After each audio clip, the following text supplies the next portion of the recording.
ದೇವೇಗೌಡರ ಬಗ್ಗೆ ಕಾಂಗ್ರೆಸ್ನವರಿಗೆ ಈಗ ಅನುಕಂಪ ಬಂದಿದೆ. ಕಾಂಗ್ರೆಸ್ನವರ ಅನುಕಂಪದ ಅಗತ್ಯ ನಮಗೆ ಇಲ್ಲ. ಕೈ ನಾಯಕರ ವಿರುದ್ಧ ಸಚಿವ ಎಚ್.ಡಿ. ಕುಮಾರಸ್ವಾಮಿ ವಾಗ್ದಾಳಿ. ಕಬಿನಿ ಹಿನ್ನೀರಿನಲ್ಲಿ ಪ್ರವಾಸಿಗರ ಹುಚ್ಚಾಟ, ಫೋಟೋ ಕ್ರೇಜ್ಗಾಗಿ ಪ್ರಾಣ ಪಣಕ್ಕಿಟ್ಟು ನರಳಾಟ. ಸಾಮಾಜಿಕ ಜಾಲತಾಣದಲ್ಲಿ ವಿಡಿಯೋ ವೈರಲ್.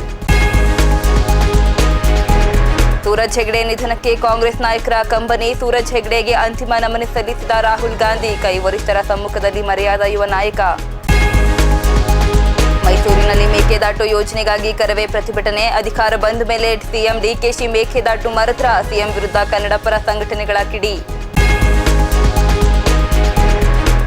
ಬಿಜೆಪಿ ಮಾಜಿ ಪ್ರಧಾನಿ ಎಚ್.ಡಿ. ದೇವೇಗೌಡರಿಗೆ ಅಪಮಾನ ಆಗದೆ 3 ತಿಂಗಳಲ್ಲಿ ಕುಮಾರಸ್ವಾಮಿಯನ್ನ ಕೆಳಗೆ ಇಳಿಸುತ್ತಾರೆ. ಬಿಜೆಪಿ ಮೈತ್ರಿ ವಿರುದ್ಧ ಭವಿಷ್ಯ ನುಡಿದ ಲಕ್ಷ್ಮಣ್.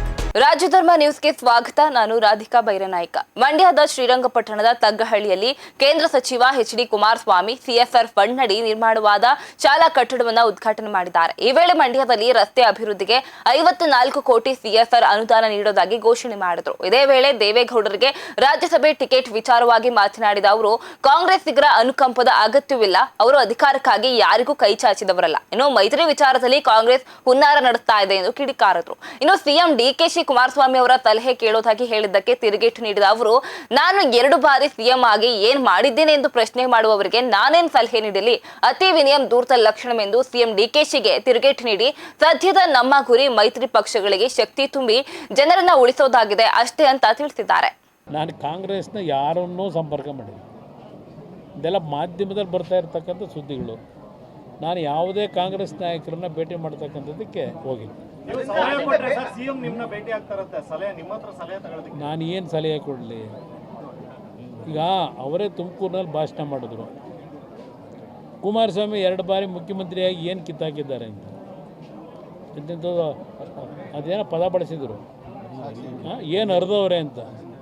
2 ಬಾರಿ ಮುಖ್ಯಮಂತ್ರಿಯಾಗಿ ಅರ್ದಿರೋದು ಏನು ಅಂತ ಅಂದರು. ಯಾಕೆಂದರೆ ಎಲ್ಲದಕ್ಕೂ ಸಾಕ್ಷಿ ಗುಡ್ಡೆ ಕೇಳ್ತಾರೆ. ಈಗ ಸಾಕ್ಷಿ ಗುಡ್ಡೆ ನಿರ್ಮಾಣ ಮಾಡ್ತಾರಂತೀಗ. ನಾನು ಸಲಹೆ ಕೊಡೋದೇನೈತೆ, ಏನು ಕಿತ್ತ ಇಲ್ವಲ್ಲ, ಅರಿಯೋ ಕೆಲಸ ಮಾಡಿಲ್ವಲ್ಲ. ನನ್ನ ಹತ್ರ ಬಂದು ಸಲಹೆ ಏನು ತಗೋತಾರೆ? ಫೋಟೋ ಬೇಕು, ಫೋಟೋ ಪತ್ರಿಕೆಯಲ್ಲಿ ಬರಬೇಕು. ನಾನು ನೋಡಿ ಯಾವ ಥರ ಹೋಗಿದ್ದೇನೆ ಅಂತ ಹೇಳ್ಕೋಬೇಕು. ಒಂದು ಗಾದೆ ಮಾತಿದೆ, ಹಿರಿಕರು ನಮ್ಮ ಪೂರ್ವಿಕರು ಒಂದು ಗಾದೆ ಮಾತಿಟ್ಟಿದ್ದಾರೆ, ಅತಿ ವಿನಯಂ ಧೂರ್ತ ಲಕ್ಷಣಂ ಅಂತ. ದೇವೇಗೌಡರು ಅದೇ ಫೋಟೋಗೆ ಸರ್ ಹೇಳಿದ್ರೆ ಮುಂದೆ ಮೈತ್ರಿ ಸರ್ಕಾರ ಬರುತ್ತೆ ಅಂತ, ಆ ಸರ್ಕಾರದ ನೀವು ಸಿಎಂ ಸರ್ ಅಂತ. ನನಗೆ ಸಿಎಂ ಆಗಬೇಕು ಅನ್ನೋದಕ್ಕಿಂತ ಹೆಚ್ಚಾಗಿ ನನ್ನ ಜನನ ಉಳಿಸ್ಬೇಕು. ಆ ಒಂದು ಶಕ್ತಿ ಇವತ್ತು ಮೈತ್ರಿ ಸರ್ಕಾರಕ್ಕೆ ಬರಬೇಕು. ಅದು ನನ್ನ ಮೊದಲನೇ ಆದ್ಯತೆ.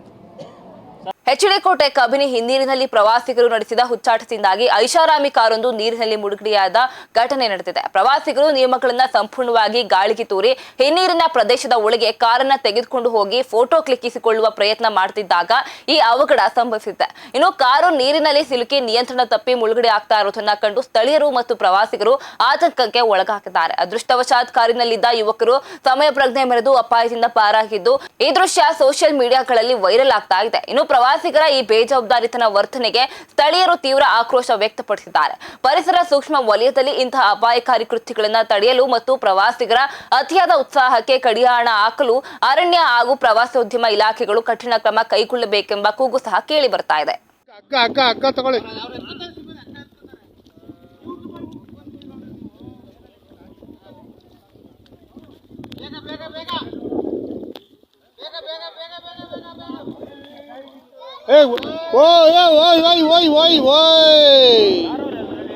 ಯಾರಿಲ್ಲ.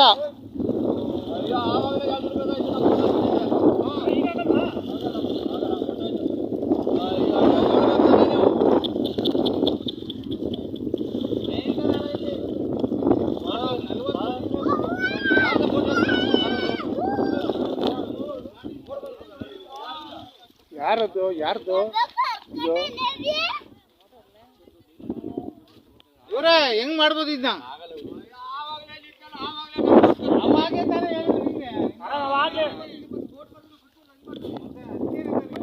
ಎಐಸಿಸಿ ಕಾರ್ಯದರ್ಶಿ ಮತ್ತು ಕರ್ನಾಟಕದ ಗ್ಯಾರಂಟಿ ಯೋಜನೆಗಳ ಅನುಷ್ಠಾನ ಪ್ರಾಧಿಕಾರದ ಉಪಾಧ್ಯಕ್ಷರಾಗಿದ್ದ ಹಿರಿಯ ಕಾಂಗ್ರೆಸ್ ನಾಯಕ ಸೂರಜ್ ಹೆಗ್ಡೆ ಅವರ ಅಕಾಲಿಕ ನಿಧನವು ರಾಜ್ಯ ಕಾಂಗ್ರೆಸ್ಗೆ ದೊಡ್ಡ ಆಘಾತವನ್ನು ಉಂಟು ಮಾಡಿದೆ. ಪಕ್ಷದ ಸಂಘಟನೆಯಲ್ಲಿ ಅತ್ಯಂತ ಸಕ್ರಿಯವಾಗಿದ್ದ ಅವರ ಅಗಲಿಕೆಯನ್ನ ಪಕ್ಷದ ವರಿಷ್ಠರು ಹಾಗೂ ಕಾರ್ಯಕರ್ತರು ತುಂಬಲಾರದ ನಷ್ಟ ಎಂದು ಬಣ್ಣಿಸಿದ್ದಾರೆ. ಈ ಹಿನ್ನೆಲೆಯಲ್ಲಿ ದೆಹಲಿಯಿಂದ ಇವತ್ತು ಬೆಳಗ್ಗೆ ಬೆಂಗಳೂರಿಗೆ ಆಗಮಿಸಿದ ಎಐಸಿಸಿ ನಾಯಕ ರಾಹುಲ್ ಗಾಂಧಿ ಅವರು ನೇರವಾಗಿ ಸೂರಜ್ ಹೆಗ್ಡೆ ಅವರ ಡಾಲರ್ಸ್ ಕಾಲೋನಿಯ ನಿವಾಸಕ್ಕೆ ತೆರಳಿ ಅಂತಿಮ ನಮನ ಸಲ್ಲಿಸಿದ್ರು. ಇನ್ನು ಪಾರ್ಥಿವ ಶರೀರದ ದರ್ಶನ ಪಡೆದ ರಾಹುಲ್ ಗಾಂಧಿ ಮೃತರ ಕುಟುಂಬದ ಸದಸ್ಯರಿಗೆ ಸಾಂತ್ವನ ಹೇಳಿ ದುಃಖದಲ್ಲಿ ಭಾಗಿಯಾದರು. ಇನ್ನು ಇದೇ ವೇಳೆ ಸಿಎಂ ಡಿಕೆ ಶಿವಕುಮಾರ್, ಮಾಜಿ ಸಿಎಂ ಸಿದ್ದರಾಮಯ್ಯ ಸೇರಿದಂತೆ ಕಾಂಗ್ರೆಸ್ನ ಹಲವು ಹಿರಿಯ ಮುಖಂಡರು ಮತ್ತು ಸಚಿವರು ಈ ಅಂತಿಮ ನಮನದ ವೇಳೆ ಉಪಸ್ಥಿತರಿದ್ದರು. ರಾಜಕೀಯ ಅಹಂ ಇಲ್ಲದೆ ಸಾಮಾನ್ಯ ಕಾರ್ಯಕರ್ತನಂತೆ ದುಡಿದು ಎಐಸಿಸಿ ಮಟ್ಟದ ಜವಾಬ್ದಾರಿಗಳನ್ನು ಸಮರ್ಥವಾಗಿ ನಿಭಾಯಿಸಿದ ಅವರ ಸೇವೆಯನ್ನ ಗಣ್ಯರು ಕೊಂಡಾಡಿದ್ದು ಹೆಬ್ಬಾಳದ ಚಿತಾಗಾರದಲ್ಲಿ ಸೂರಜ್ ಹೆಗ್ಡೆ ಅವರ ಅಂತ್ಯಕ್ರಿಯೆ ನೆರವೇರಿದೆ.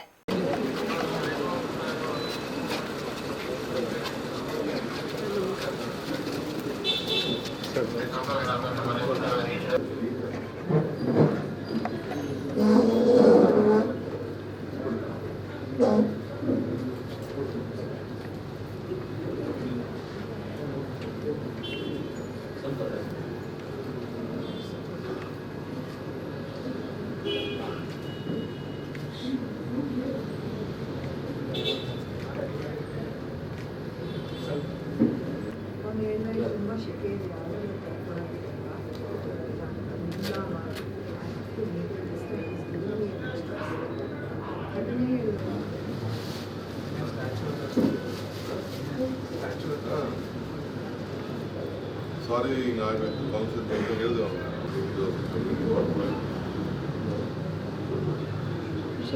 ಏನಾಯ್ತು ಇದಕ್ಕಿದ್ದಂಗೆ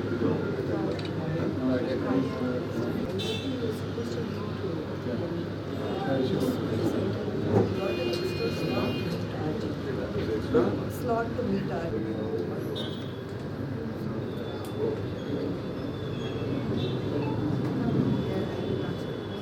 ಮೈಸೂರಿನಲ್ಲಿ ಮೇಕೆದಾಟು ಯೋಜನೆ ಜಾರಿಗೆ ಒತ್ತಾಯಿಸಿ ಪ್ರತಿಭಟನೆ ತೀವ್ರಗೊಂಡಿದೆ. ನಗರದ ಹಳೆ ಜಿಲ್ಲಾಧಿಕಾರಿ ಕಚೇರಿಯ ಆವರಣದಲ್ಲಿ ಜಮಾಯಿಸಿದ ಕನ್ನಡಾಂಬೆ ರಕ್ಷಣಾ ವೇದಿಕೆಯ ಕಾರ್ಯಕರ್ತರು ರಾಜ್ಯ ಸರ್ಕಾರದ ವಿರುದ್ಧ ತೀವ್ರ ಆಕ್ರೋಶ ವ್ಯಕ್ತಪಡಿಸಿದರು. ಮೇಕೆದಾಟು ಯೋಜನೆ ಮುಂದಿಟ್ಕೊಂಡು ಅಧಿಕಾರಕ್ಕೆ ಬಂದ ಕಾಂಗ್ರೆಸ್ ಸರ್ಕಾರ ಈಗ ವಿನಾಕಾರಣ ಯೋಜನೆ ಜಾರಿಯನ್ನ ವಿಳಂಬ ಮಾಡ್ತಾ ಇದೆ. ವಿಶೇಷವಾಗಿ ಸಿಎಂ ಡಿಕೆಶಿ ವಿರುದ್ಧ ಹರಿಹಾಯ್ದ ಪ್ರತಿಭಟನಾಕಾರರು ಮೇಕೆದಾಟು ಯೋಜನೆಗಾಗಿ ಪಾದಯಾತ್ರೆ ನಡೆಸಿದವರೇ ಇವತ್ತು ಮುಖ್ಯಮಂತ್ರಿ ಆಗಿದ್ದಾರೆ. ಇನ್ನು ಅಧಿಕಾರಕ್ಕೆ ಬರುವ ಮುನ್ನ ಯೋಜನೆ ಜಾರಿಯ ಭರವಸೆ ನೀಡಿದ ಅವರು ಈಗ ಅದೇ ಯೋಜನೆ ವಿಷಯದಲ್ಲಿ ತುಟಿ ಬಿಚ್ಚುತ್ತಾ ಇಲ್ಲ ಏಕೆ ಅಂತ ಪ್ರಶ್ನೆ ಮಾಡಿದ್ದಾರೆ. ಇನ್ನು ಕೂಡಲೇ ಸರ್ಕಾರ ಮೇಕೆದಾಟು ಯೋಜನೆಗೆ ಹಸಿರು ನಿಶಾನೆ ತೋರಬೇಕು ಹಾಗೂ ಕಾಮಗಾರಿ ಆರಂಭಿಸುವ ಕುರಿತು ಅಧಿಕೃತ ಘೋಷಣೆ ಮಾಡಬೇಕು ಎಂದು ಒತ್ತಾಯ ಮಾಡಿದ್ರು. ಇನ್ನು ಕನ್ನಡಾಂಬೆ ರಕ್ಷಣಾ ವೇದಿಕೆಯ ಅಧ್ಯಕ್ಷ ರಾಜಶೇಖರ್ ಅವರ ನೇತೃತ್ವದಲ್ಲಿ ನಡೆದ ಈ ಪ್ರತಿಭಟನೆಯಲ್ಲಿ ಹಲವು ಕನ್ನಡ ಪರ ಸಂಘಟನೆಗಳ ಮುಖಂಡರು ಹಾಗೂ ಕಾರ್ಯಕರ್ತರು ಭಾಗವಹಿಸಿ ಸರ್ಕಾರದ ವಿರುದ್ಧ ಘೋಷಣೆಗಳನ್ನ ಕೂಗಿದ್ದಾರೆ.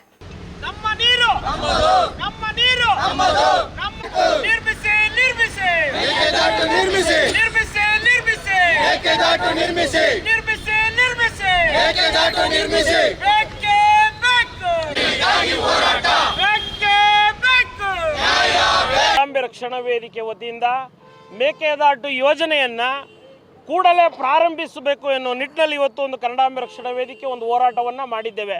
ಕಾರಣ ಇಷ್ಟೇ, ಇವತ್ತು ಮುಖ್ಯಮಂತ್ರಿ ಆಗಿರುವಂತಹ ಸನ್ಮಾನ್ಯ ಡಿ ಕೆ ಶಿವಕುಮಾರ್ ಅವರು BJP ಸರ್ಕಾರ ಇದ್ದಾಗ ಭಾಳ ದೊಡ್ಡ ಮಟ್ಟದಲ್ಲಿ ಪಾದಯಾತ್ರೆಯನ್ನು ಮಾಡಿ ಒಂದು ಸರ್ಕಾರವನ್ನು ತಂದರು. ಆದರೆ ಸರ್ಕಾರ ಬಂದರು 3 ವರ್ಷ ಆದರೂ ಸಹ ಇನ್ನೂ ಬಂದಿಲ್ಲ. ಆದರೆ ವಿಶೇಷ ಏನು ಅಂದರೆ ಯಾರು ಪಾದಯಾತ್ರೆ ನೇತೃತ್ವವನ್ನು ವಹಿಸಿಕೊಂಡು ಪಾದಯಾತ್ರೆ ಮಾಡಿದ್ರು ಅವರು ಈಗ ಅಧಿಕಾರಕ್ಕೆ ಬಂದಿದ್ದಾರೆ.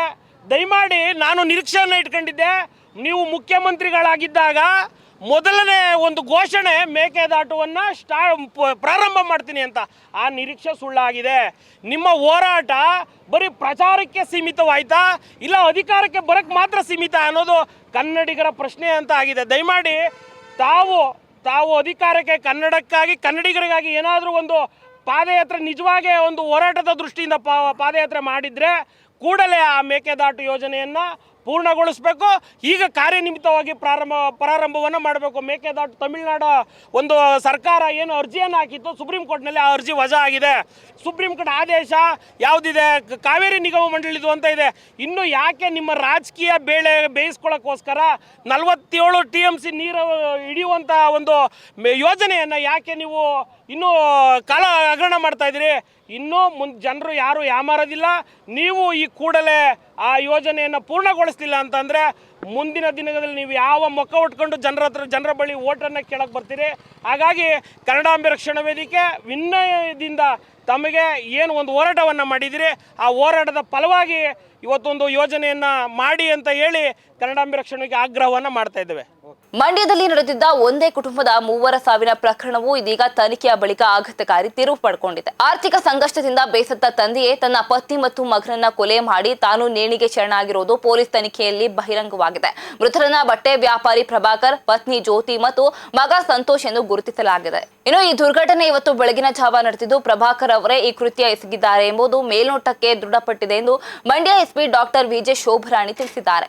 ಇನ್ನು ಪ್ರಭಾಕರ್ ಅವರು ಬರೆದಿಟ್ಟಿರುವ ಡೆತ್ ನೋಟ್ನಲ್ಲಿ ತಮ್ಮ ಅಸಹಾಯಕತೆಯನ್ನ ವ್ಯಕ್ತಪಡಿಸಿದ್ದು, ವ್ಯಾಪಾರದಲ್ಲಿ ಆದ ನಷ್ಟ ಮತ್ತು ಬ್ಯಾಂಕ್ ಹೋಮ್ ಲೋನ್ EMI ಕಟ್ಟಲಾಗದ ಪರಿಸ್ಥಿತಿ ಅವರನ್ನ ಕಾಡ್ತಾ ಇತ್ತು ಎಂದು ಬರೆದಿಟ್ಟುಕೊಂಡಿದ್ದಾರೆ. ಅಲ್ಲದೆ ಮಹಿಳೆಯರಿಗೆ ಉಚಿತ ಬಸ್ ಪ್ರಯಾಣದ ಸೌಲಭ್ಯ ಕಲ್ಪಿಸಿರುವುದಾಗಿ, ತಮ್ಮ ಬಟ್ಟೆ ವ್ಯಾಪಾರದ ಮೇಲೆ ವ್ಯತಿರಿಕ್ತ ಪರಿಣಾಮ ಬೀರಿದೆ ಎಂದು ಸಹ ಅವರು ಡೆತ್ ನೋಟ್ನಲ್ಲಿ ಉಲ್ಲೇಖ ಮಾಡಿದ್ದಾರೆ. ಮೊದಲು ಪತ್ನಿಯನ್ನ ಕೊಂದಿರೋದಾಗಿ ಒಪ್ಪಿಕೊಂಡಿರುವ ಪ್ರಭಾಕರ್ ಬಳಿಕ ಮಗನನ್ನ ಹತ್ಯೆ ಮಾಡಿ ತಾನು ಆತ್ಮಹತ್ಯೆ ಮಾಡಿಕೊಂಡಿದ್ದಾರೆ. ಈ ದಿನಾಂಕ 9/6/2026 ಸುಮಾರು ಬೆಳಗಿನ ಜಾವ 5:45 6 ಗಂಟೆ ಸಮಯದಲ್ಲಿ ಒಂದು ಪ್ರಭಾಕರ್ ಮತ್ತು ಜ್ಯೋತಿನವರು ಒಂದು ಮನೆಯಲ್ಲಿ ವಾಸ ಇರ್ತಾರೆ. ಅದರಲ್ಲಿ ಪ್ರಭಾಕರ್ ಅವರು ಜ್ಯೋತಿ ಅಂದರೆ ಅವರ ವೈಫ್ ಜ್ಯೋತಿ ಮತ್ತು ಅವ್ರ ಮಗ ಸಂತೋಷ್ನ ಮರ್ಡರ್ ಮಾಡಿ ತದನಂತರ ಅವರು ಸಹ ಅವ್ರದ್ದು ಬಟ್ಟೆ ಅಂಗಡಿ ಇರುತ್ತೆ, ಕಾಮಧೇನು ಅಂತ ಹೇಳಿ ಅಂಗಡಿ, ಅಲ್ಲಿಗೆ ಹೋಗಿ ನೇಣು ಬಿಗಿದುಕೊಂಡು ಡೆತ್ ಆಗಿರ್ತಾರಂತ ಒಂದು ಮಾಹಿತಿ ಬರುತ್ತೆ. ಈ ಒಂದು ಮಾಹಿತಿಯನ್ನು ಆಧರಿಸಿ ನಾವು ಅಲ್ಲಿ ಹೋಗಿ ಚೆಕ್ ಮಾಡಿದಾಗ ಅಲ್ಲಿ ಆ ಮನೆಯಲ್ಲಿ ಒಂದು ಡೆತ್ ನೋಟ್ ಸಹ ಸಿಕ್ಕಿರುತ್ತೆ. ಇದರಲ್ಲಿ ಅವರು LNTಯಲ್ಲಿ ಅವರು ಹೋಮ್ ಲೋನ್ ಸಾಲ ಮಾಡಿದರು ಮತ್ತು ಆ EMI ಕಟ್ಟಲಿಕ್ಕೆ ಅವ್ರನ್ನ ಕಟ್ಟಬೇಕಾಗಿತ್ತು, ಅದೊಂದು ಪ್ರೆಷರ್ ಇತ್ತು. ನಂತರ ಅವರಿಗೆ ವ್ಯಾಪಾರದಲ್ಲಿ ಅವ್ರಿಗೆ ಬಿಸ್ನೆಸ್ ಡೌನ್ ಆಗಿತ್ತು ಅಂತ ಹೇಳ್ಬಿಟ್ಟು ಬರೆದಿದ್ದಾರೆ. ಮತ್ತು ಜ್ಯೋತಿನವ್ರನ್ನ ಮರ್ಡ್ರ್ ಮಾಡಿರೋದು ನಾನೇ ಅನ್ನೋದು ವಿಚಾರ ಬರೆದಿರ್ತಾರೆ, ಮೆನ್ಷನ್ ಮಾಡಿದ್ದಾರೆ. ಒಂದು ಇದರಲ್ಲಿ ಬಸ್ಸಸ್ಸು ಫ್ರೀಕ್ವೆಂಟ್ ಅಂದರೆ ಬಸ್ಸಸ್ ಅನುಕೂಲ ಇರೋದ್ರಿಂದ ನನಗೆ ವ್ಯಾಪಾರ ಯಾವುದೂ ಕಡಿಮೆ ಆಗಿತ್ತು, ಆದ್ದರಿಂದ ನಾನು ಇದಾಗಿಲ್ಲ ಅಂತ ಕೊಟ್ಟಿದ್ದಾರೆ, ವ್ಯಾಪಾರ ಕಮ್ಮಿ ಆಗಿದೆ ಅಂತ ಮೇಲ್ನೋಟ. ಈಗ ಪ್ರಿಲಿಮಿನರಿ ಈಗ ಆಗಿರೋ ವಿಚಾರದಿಂದ ಅಷ್ಟು ಗೊತ್ತಾಗಿಲ್ಲ. ಮೇಲ್ನೋಟಕ್ಕೆ ಸ್ಟ್ರಾಂಗ್ಯುಲೇಷನ್ ಮಾರ್ಕ್ ಇರೋದು ನೋಡಿದ್ರೆ ಮೋಸ್ಟ್ಲಿ ಅವರ ಹೆಂಡ್ತಿನ ಫಸ್ಟು ಮರ್ಡರ್ ಮಾಡ್ದಂಗಿದೆ. ತದನಂತರ ಮಗನ ಮಾಡಿ ಆಮೇಲೆ ಅವರು ಮನೆಗೆ ಅಂಗಡಿಗೆ ಹೋಗಿ ಅವರೂ ಸಹ ನೇಣು ಬಿಗಿಕೊಂಡು ಸತ್ತಿರೋದು ಮೇಲ್ನೋಟಕ್ಕೆ ಕಾಣಿಸ್ತಾ ಇದೆ. ತನಿಖೆಯಿಂದ ಪೂರ್ಣ ಮಾಹಿತಿ ಗೊತ್ತಾಗಬೇಕು. ಮೇಲಿಲ್ಲ, ಪಂಚೆ ಒಂದು ಪಕ್ಕದಲ್ಲಿ ಬೆಡ್ಡಲ್ಲಿ ಒಂದು ಪಂಚೆ ಇದೆ, ಅದನ್ನು ಯೂಸ್ ಮಾಡಿರ್ಬೋದು ಅಂತ ಹೇಳ್ಬಿಟ್ಟು ಮೇಲ್ನೋಟಕ್ಕೆ ಕಂಡು ಬಂದಿದೆ. ಎಲ್ಲ ನಮ್ಮಲ್ಲಿ ಸೋಕೋ ಆಫೀಸರ್ಸ್ ಇರ್ತಾರೆ ಮತ್ತು FSLಯಿಂದನೂ ಸಹ ಟೀಮ್ ಬಂದು ಚೆಕ್ ಮಾಡ್ತಾರೆ. ತದನಂತರ ಪೋಸ್ಟ್ ಮಾರ್ಟಮ್ ಆದ ನಂತರ ನಮಗೇನು ಕ್ಲಿಯರ್ ಪಿಕ್ಚರ್ ಗೊತ್ತಾಗುತ್ತೆ. ಇವರು ಆ್ಯಕ್ಚುಲಿ ಸಂತೋಷ್ ಅವರು ದಿನಾಂಕ 26 ಏಪ್ರಿಲ್ ಇದೇ ವರ್ಷದಲ್ಲಿ ಅವರು ಮ್ಯಾರೇಜ್ ಆಗಿರ್ತಾರೆ. ಮೇಘನಾ ಅನ್ನೋರನ್ನ ಸೊಸೆನು ಮತ್ತು ಸಂತೋಷ್ ಇಬ್ಬರು ಅದೇ ಮನೆಯಲ್ಲಿ ರೂಮ್ನಲ್ಲಿ ಮಲಗಿರ್ತಾರೆ. ನೈಟು 12 ಗಂಟೆಯಲ್ಲಿ ಅವರೆಲ್ಲ ಒಟ್ಟಿಗೆ ಊಟ ಮಾಡಿ ತದನಂತರ ಅತ್ತೆ ಮಾವ ಒಂದು ರೂಮಲ್ಲಿ ಮತ್ತು ಮಗ ಸೊಸೆ ಅಂದರೆ ಸಂತೋಷು ಮೇಘನ ಒಂದು ರೂಮಲ್ಲಿ ಮಲ್ಕೊಂಡಿದ್ದಾಗಿ ಮೇಘನ ಅವ್ರು ತಿಳಿಸಿರ್ತಾರೆ.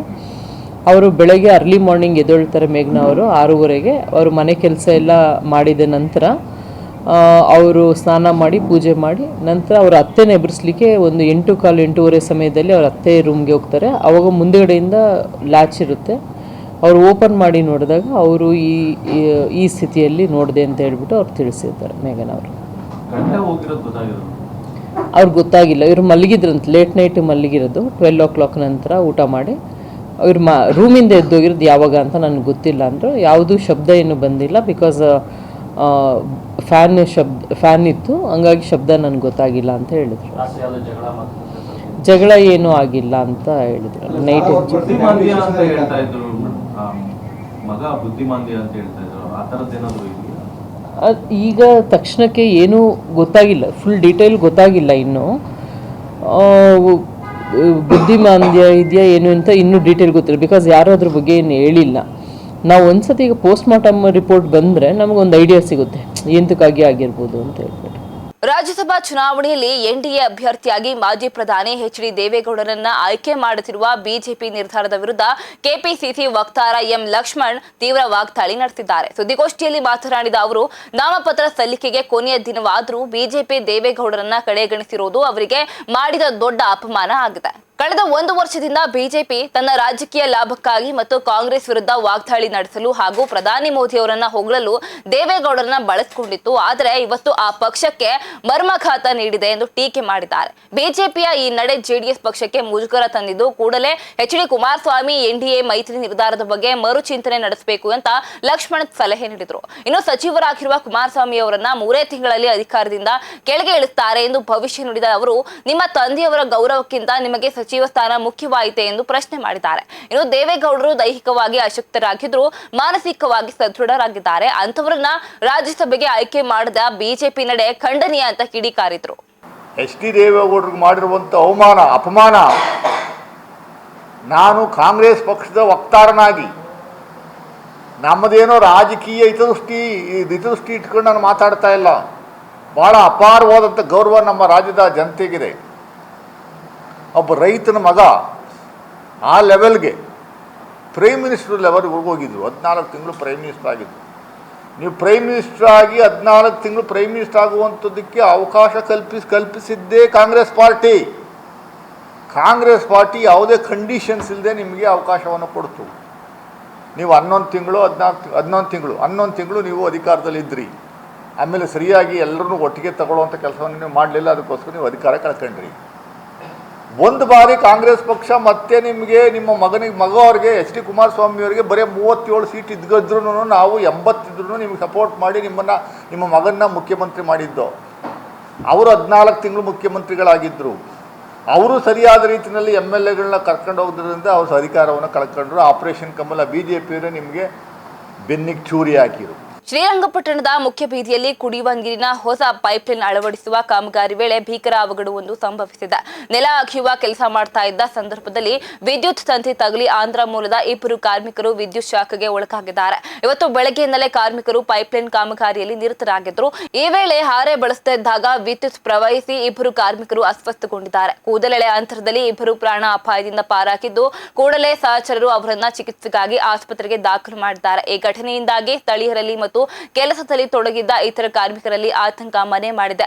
ವಿಷಯ ತಿಳಿತಾ ಇದ್ದಂತೆ ಭಯಭೀತರಾದ ಕಾರ್ಮಿಕರು ಕಾಮಗಾರಿಯನ್ನ ಸ್ಥಗಿತಗೊಳಿಸಿದ್ದಾರೆ. ಶ್ರೀರಂಗಪಟ್ಟಣ ಪೊಲೀಸ್ ಠಾಣಾ ವ್ಯಾಪ್ತಿಯಲ್ಲಿ ನಡೆದ ಈ ಘಟನೆಯು ಪಟ್ಟಣದಲ್ಲಿ ಕೆಲಕಾಲ ಆತಂಕದ ವಾತಾವರಣ ಸೃಷ್ಟಿ ಮಾಡಿತ್ತು.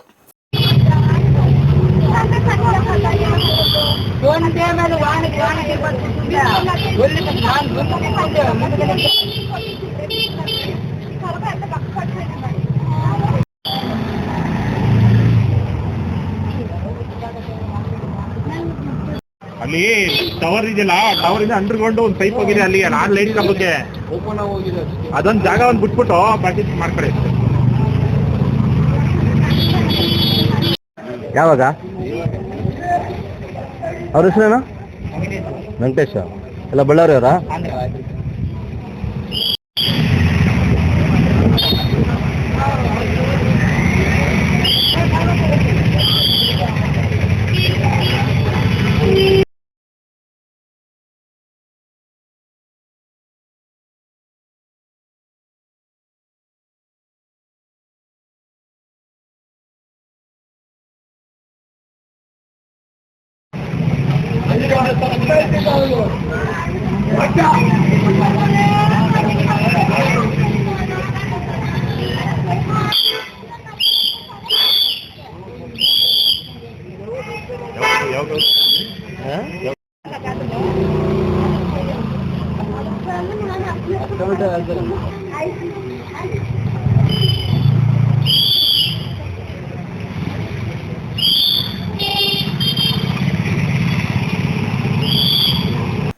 ಚಾಮರಾಜನಗರದಲ್ಲಿ ನೂತನವಾಗಿ ಅಸ್ತಿತ್ವಕ್ಕೆ ಬಂದಿರುವ ಯುವ ಕರ್ನಾಟಕ ವೇದಿಕೆಯು ಸಾರ್ವಜನಿಕರ ಸಮಸ್ಯೆಗಳ ಪರಿಹಾರ ಮತ್ತು ಸಂಘಟನೆಯ ಬಲವರ್ಧನೆಗೆ ಆದ್ಯತೆ ನೀಡಲಿದೆ ಎಂದು ವೇದಿಕೆಯ ಜಿಲ್ಲಾಧ್ಯಕ್ಷ ಆಯಸ್ ಕನ್ನಡಿಗ ತಿಳಿಸಿದ್ದಾರೆ. ನಗರದಲ್ಲಿ ನಡೆದ ಸುದ್ದಿಗೋಷ್ಠಿಯಲ್ಲಿ ಮಾತನಾಡಿದ ಅವರು, ವೇದಿಕೆಯ ರಾಜ್ಯಾಧ್ಯಕ್ಷ ರೂಪೇಶ್ ರಾಜಣ್ಣ ಅವರ ಮಾರ್ಗದರ್ಶನದಲ್ಲಿ ರಾಜ್ಯದಾದ್ಯಂತ ಸಂಘಟನೆಯನ್ನ ವಿಸ್ತರಣೆ ಮಾಡಲಾಗ್ತಾ ಇದೆ. ಇನ್ನು ಕನ್ನಡಿಗರ ಹಕ್ಕುಗಳ ರಕ್ಷಣೆ, ಗಡಿ ವಿವಾದಗಳು, ರೈತರು ಮತ್ತು ವಿದ್ಯಾರ್ಥಿಗಳ ಸಂಕಷ್ಟಗಳ ಸಂದರ್ಭದಲ್ಲಿ ವೇದಿಕೆಯು ಸಕ್ರಿಯವಾಗಿ ಅವರ ಪರವಾಗಿ ನಿಲ್ಲಲಿದೆ ಎಂದು ಭರವಸೆ ನೀಡಿದರು. ಈಗಾಗಲೇ ಚಾಮರಾಜನಗರ ಜಿಲ್ಲೆಯಲ್ಲಿ ಸಮಿತಿ ರಚನೆ ಮಾಡಲಾಗಿದ್ದು, ಮುಂದಿನ ದಿನಗಳಲ್ಲಿ ತಾಲೂಕು ಮಟ್ಟದಲ್ಲೂ ಸಂಘಟನೆಯನ್ನು ಬಲಪಡಿಸಿ ಜನಸಾಮಾನ್ಯರ ಧ್ವನಿಯಾಗಿ ಕಾರ್ಯನಿರ್ವಹಣೆ ಮಾಡಲಾಗುವುದು ಎಂದಿದ್ದಾರೆ. ಇನ್ನು ಸುದ್ದಿಗೋಷ್ಠಿಯಲ್ಲಿ ಪದಾಧಿಕಾರಿಗಳಾದ ಸುಂದರ್ ಶಾಸ್ತ್ರಿ, ತೌಸೀಫ್, ಇಫ್ರಾತ್ ಪಾಷಾ ಮತ್ತು ನವೀನ್ ಉಪಸ್ಥಿತರಿದ್ದರು.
ಗಡಿ ಜಿಲ್ಲೆಯಲ್ಲಿ ಚಿರತೆ ದಾಳಿ ಮುಂದುವರಿತಾ ಇದ್ದು, ಚಿರತೆ ದಾಳಿಗೆ ಮತ್ತೊಂದು ಹಸು ಬಲಿಯಾಗಿರುವ ಘಟನೆ ತಾಲೂಕಿನ ಪಣ್ಯದಹುಂಡಿ ಗ್ರಾಮದಲ್ಲಿ ನಡೆದಿದೆ. ಇವತ್ತು ಬೆಳಗ್ಗೆ ಚರಣ್ ಎಂಬುವವರಿಗೆ ಸೇರಿದ ಹಸುವನ್ನ ತೋಟದಲ್ಲಿ ಕಟ್ಟಿಹಾಕಿದಾಗ ಏಕಾಏಕಿ ನುಗ್ಗಿದ ಚಿರತೆ ದಾಳಿ ಮಾಡಿದೆ. ಸ್ಥಳದಲ್ಲಿ ಇದ್ದವರು ಜೋರಾಗಿ ಕಿರಿಚಿಕೊಂಡಿದ್ದರಿಂದ ಚಿರತೆ ಹಸುವನ್ನ ಬಿಟ್ಟು ಪರಾರಿಯಾಗಿದೆ. ಇನ್ನು ಮಾಹಿತಿ ತಿಳಿದು ಅರಣ್ಯ ಇಲಾಖೆಯ ಅಧಿಕಾರಿಗಳು ಸ್ಥಳಕ್ಕೆ ಭೇಟಿ ನೀಡಿ ಪರಿಶೀಲನೆ ನಡೆಸ್ತಾ ಇದ್ದು, ಈ ಭಾಗದಲ್ಲಿ ಕಳೆದ ವರ್ಷವೂ ಇದೇ ರೀತಿ ಚಿರತೆ ದಾಳಿ ಮಾಡಿದ್ದು ಹಸು ಮೃತಪಟ್ಟಿದ್ದರಿಂದ ಗ್ರಾಮಸ್ಥರಲ್ಲಿ ಆತಂಕ ಮನೆ ಮಾಡಿದೆ. ಇನ್ನು ತೋಟದ ಕೆಲಸಕ್ಕೆ ಹೋಗಲು ಮತ್ತು ಜಾನುವಾರುಗಳನ್ನ ಮೇಯಿಸಲು ರೈತರು ಭಯ ಪಡ್ತಾ ಇದ್ದಾರೆ. ಇನ್ನು ಮೃತ ಹಸುವಿನ ಮಾಲೀಕರಿಗೆ ಸೂಕ್ತ ಪರಿಹಾರ ನೀಡುವಂತೆ ಹಾಗೂ ಗ್ರಾಮದ ಸುತ್ತಮುತ್ತ ಬೋನು ಅಳವಡಿಸಿ ಚಿರತೆಯನ್ನ ಶೀಘ್ರವಾಗಿ ಸೆರೆ ಹಿಡಿಯುವಂತೆ ಗ್ರಾಮಸ್ಥರು ಒತ್ತಾಯ ಮಾಡ್ತಾ ಇದ್ದಾರೆ. ಇಲಾಖೆ ಕ್ರಮ ಕೈಗೊಳ್ಳದೆ ಹೋದರೆ ಪ್ರತಿಭಟನೆ ನಡೆಸುವುದಾಗಿ ಎಚ್ಚರಿಕೆ ಸಹ ನೀಡಿದ್ದಾರೆ.